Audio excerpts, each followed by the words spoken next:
Assalomu alaykum hurmatli obunachilar. Qo'ltiq terlash kimni bezovta qilayotgan bo'lsa, diqqat bilan eshitsin. Hozirgi paytda kechasi salqin, kunduzi isib ketadi. Biz ertalab yuqaroq kiyinib chiqsak, sovqotib qolamiz. Shuning uchun qalinroq kiyinib chiqsak, kunduzi kun isigandan keyin birorta tashkilotga, o'qish joyiga borganda o'sha xonalar issiq bo'lishi oqibatida inson terlab ketadi. Terlaganda insonni qo'ltig'i ko'proq terlaydida, kiyimlari ham jiqqa qo'l bo'lib ketadi. Shunda ko'p yoshlar yoki ko'p insonlar uyalishadi qo'ltig'idagi terlagan holatni boshqalar ko'rib qolsa, juda uyalishadi, noqulay ahvolda qolishadi. Shular ko'p marta savol berishgan, Ahmadjon aka, qo'ltiq terlashni oldini olish kerakmi?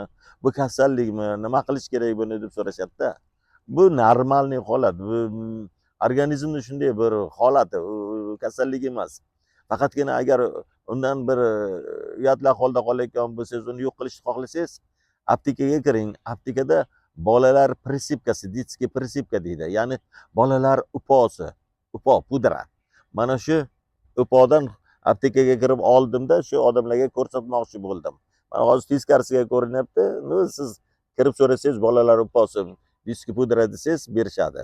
Mana shuni olib ertalab paxtani pudraga tekizasiz bu qo'ltig'ingizga. Yana paxtani tekizib bu qo'ltig'ingizga shu uponi tekizib oling, surib qo'ying. Siz undan keyin kiyinib ketavering bemalol. Endi qo'ltig'ingiz terlamaydi. O'zingiz sinab ko'ring. Sinab ko'rganingizdan keyin yana boshqalarga ham taklif qilishingiz mumkin. Sizni foydangiz tegadi, savob bo'ladi. Agar mana shu video kimga bir ma'qul kelgan bo'lsa, like bosib qo'ysangiz, boshqalar ham ko'rsa, kimgadir yetib borsa savob bo'ladi-da. Agar yana shunaqa bir foydali maslahatlar xayolimizga kelib qolsa, qo'yib turamiz. Agar podpisatsiya qilsangiz, sizga ko'rinib turadi, yangi video qo'ysaylik.